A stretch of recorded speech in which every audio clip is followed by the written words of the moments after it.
Alright everybody, and I have been given the green light to introduce our next runner, and that is Pie Pusher, who is going to be running Quest for Glory, Shadows of Darkness, ScummVM any percent I should say, and best of luck, good luck, have fun, and take it away, Pie Pusher.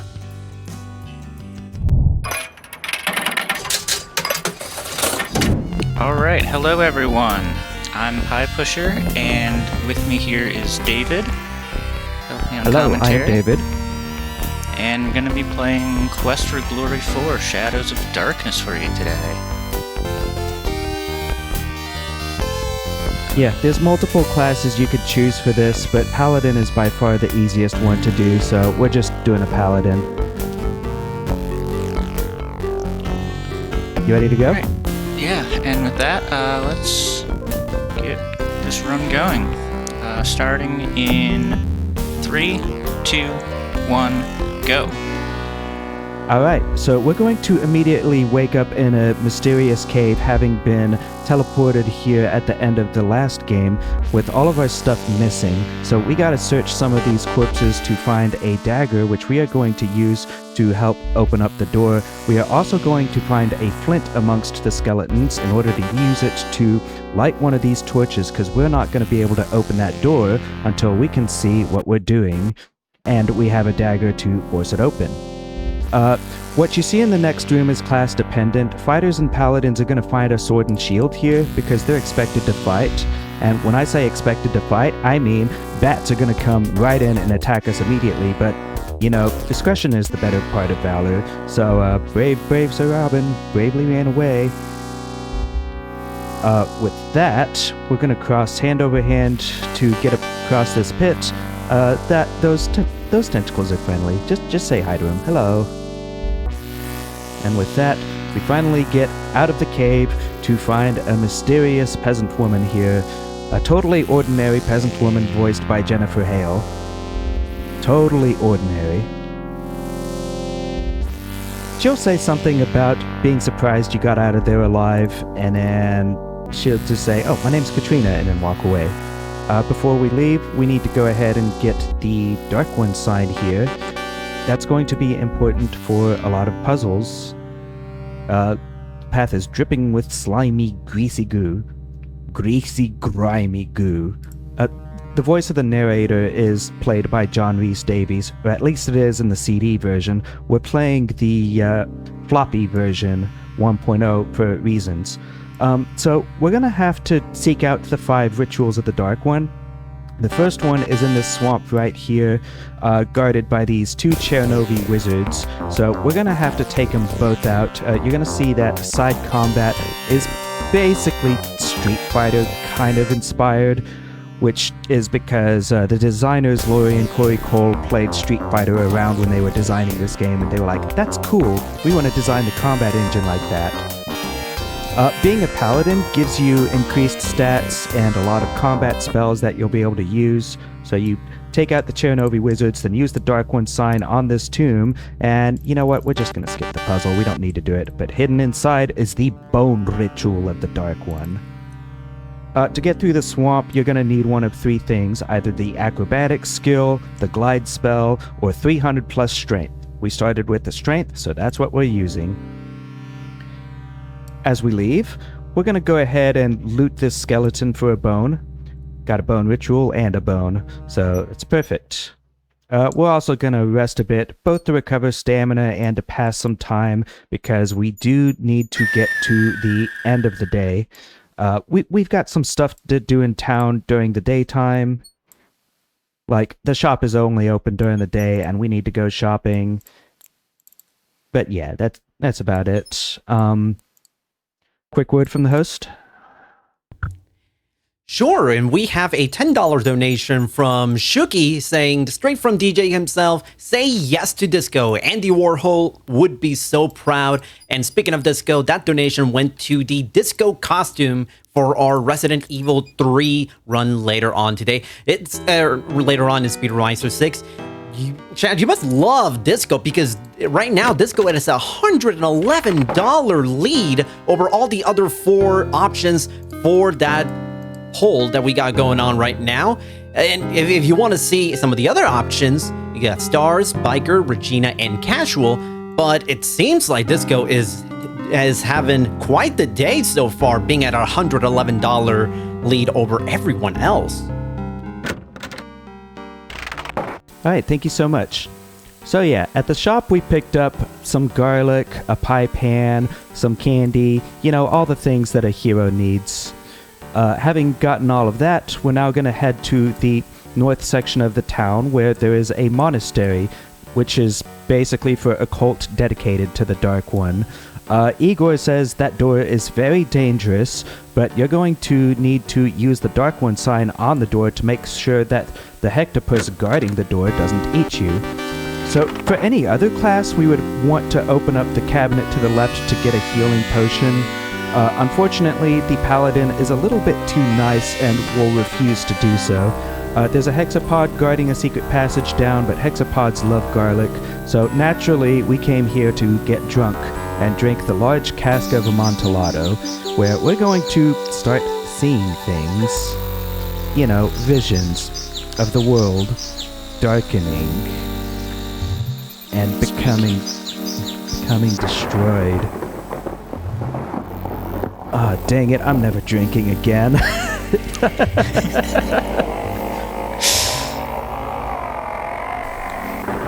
Okay, but we had a very important reason for doing that, which is that after having that vision, the alcohol is going to turn into the blood ritual of the Dark One. There's also a domovoi here that needs to be rehydrated, but we're just not going to do that. However, since we don't have a healing potion, we're still going to need to get one. So we're going to go ahead and rest until it is dark.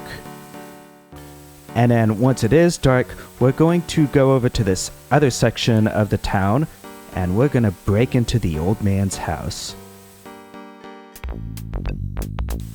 You know, it's a funny consistency of belief with the paladin. He won't break cabinets inside evil monasteries, but he'll rob old men.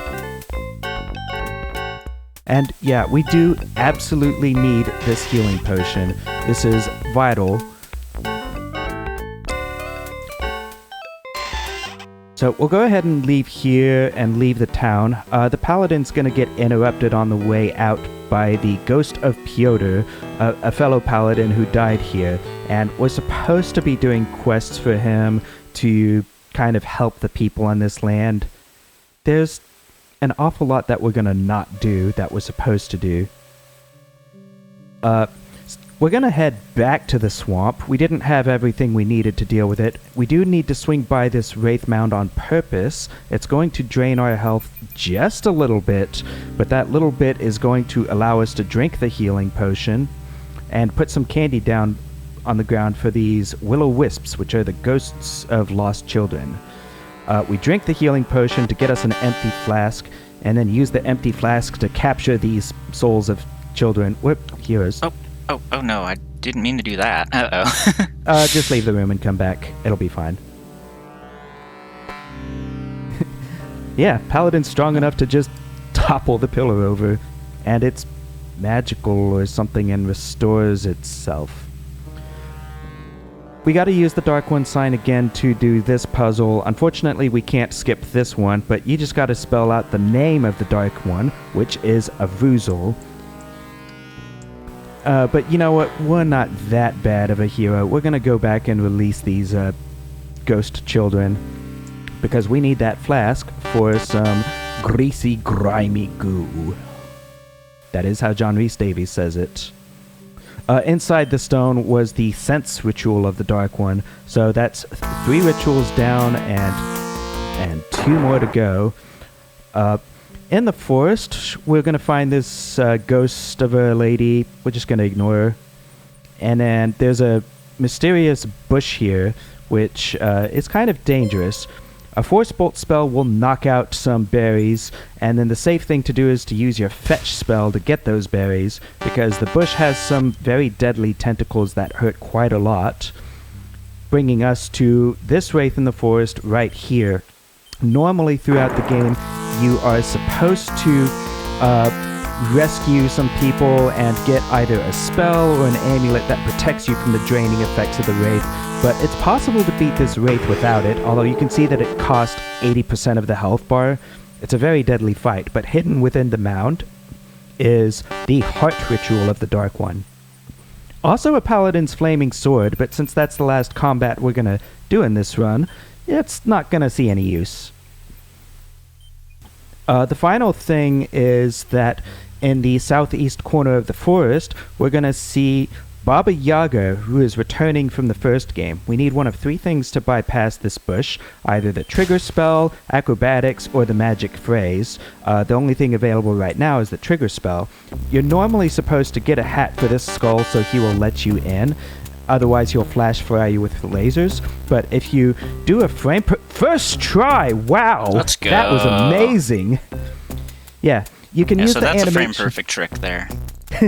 Yeah, and very difficult to do. Wow, this is the run. That was amazing. But yeah, you use the animation of touching the hanging corpse in order to slide past the skulls. We're gonna be making a pie out of elderberries, bone meal, and grugu. We need to get just close enough to the skull lasers so that we can I think that's close use the enough. pie. Nice. Yeah, use the pie and set it down as the lasers hit us, but we set the pie down first. And so they flash fry the pie with their lasers, cooking it. Which is skipping this initial meeting with Baba Yaga where she set us out to get the pie in the first place. But whatever, we'll just go ahead and give her the pie that she wanted and go to your inventory. There you go. Got it. And yeah, you're normally supposed to use this to get the good humor bar for the gnome who has lost his sense of humor, but we're actually just here to get something different, which she will give us is the Breath Ritual of the Dark One. And that's all 5 rituals now. There's all sorts of other quests that you're normally supposed to do throughout the game, such as rescuing the gravedigger, rescuing the rover, reuniting the old man with his ghost wife in the forest, and rescuing the innkeeper's daughter from the castle. But we're just gonna not do all that. Instead, we are going to go straight to the castle, and this is something you would normally not do early in the game because you need to know about Irana's staff, the Ritual of Destiny, before you can properly rescue the girl here. But we have ways of getting past that. So with 325 strength, you can break open the gate here. You're normally supposed to fight 2 Necrotars, but in floppy version 1.0, you can just run away from them and the game will count it as if you've defeated them. So that gets us into the castle the front way, and it also means that we do not have to sneak through the hall while Katrina and Atavis are there, so we don't need the oil. But yeah, we're gonna make our way through the castle, but we're not gonna go find Tanya and Toby. Instead, we're going to go find a different room where there are 2 goons guarding a door. It's supposed to be impossible to get through that door because that door leads to a dungeon that you're normally not supposed to see until you start hitting endgame. But we've got some interesting tricks that'll get us past there. Let's see, as far as what's available, I believe Open Spell, correct? Or the hand. There's more than one way down there. But yes, the initial discovery was the goons are blocking the door, but there's 1 pixel to the left of them where you can interact with the door. Yeah. This is pixel perfect. It's pretty difficult.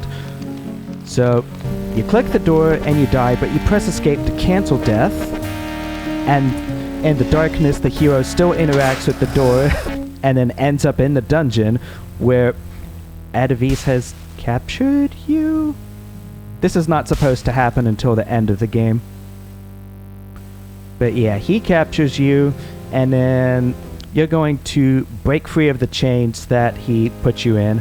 In fact, it was a little too easy to break out of them. And you'll find out that Katrina's bedroom is right here, so we're just gonna go ahead and wake her up. You know, it's a good idea to just shake awake the vampire. The Dark Yeah, what Master. could go wrong? She looks pretty mad about that. But about the only thing that we can do is kind of beg for our lives here, and she will decide, fine, but I have a use for you, and I don't trust you to do it, so she's going to place a Gios on you to collect all 5 rituals of the Dark One. Thankfully, we have done that already. We already have them all.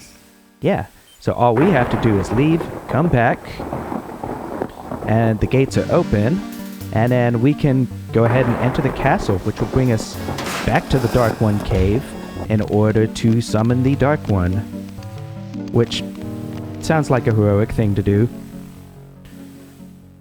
But we're going through with this because the Archmage Irana is trapped by the Dark One, so in order to free her, we have to free the Dark One first, and she has the power to banish the Dark One, so that's why we're doing all this. In the pit is supposed to be the Diary of the Last Boyar. He's supposed to have the Essence Ritual, but turns out we don't need to grab it, and in fact, we don't even need to do the rituals at all. This is Floppy version 1.0. We can just go straight to the Essence Chamber. But the reason we're playing Floppy version 1.0 in the first place is because this final room gives us Irana's staff for free without having to do the quest for it. Otherwise, none of this would work. But yeah, Katrina and Adavis are going to get into a water balloon spell fight. And then Adavis is going to trick her into getting, I don't know, eaten by a tentacle of darkness. So we're going to have to defeat Adavis once and for all. So the way we do that, we're going to tell him a joke. Insert your favorite joke here. And then while he's laughing at the joke, we get out Irana's staff, which will turn into a javelin, which we can then hit him right through the heart while he's laughing. Time's going to come up when we touch the crystal with the staff.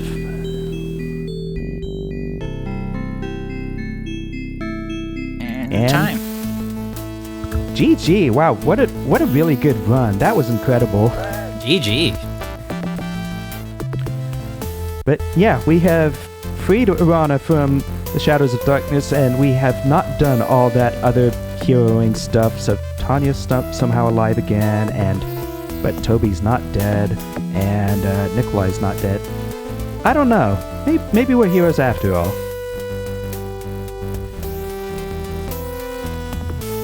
All right, before we transition over, is there any final words that either of you would like to say? First of all, this was a fantastic run. I didn't know what I was expecting. I did not expect Street Fighter-inspired combat, but this was very entertaining nonetheless.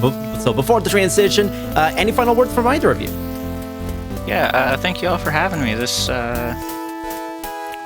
this whole concept of this marathon, learning a new speed game from scratch, was really fun. And yeah, I hope you all enjoyed. Yeah, this one turned out way more difficult to learn than I expected, so thank you for sticking through with it. Yeah, absolutely. All right, well, thank you so much to the two of you, and that is it for Quest for Glory, and we are going to very, very soon get our next run going. But before we do want to take a bit of a quick break while we stretch our legs. We make sure that we got a nice cup of water, keep ourselves hydrated, and don't worry, we will be back soon with some more Speedromizer 6 content. And with that, we will take a quick intermission break, and we'll be back after that.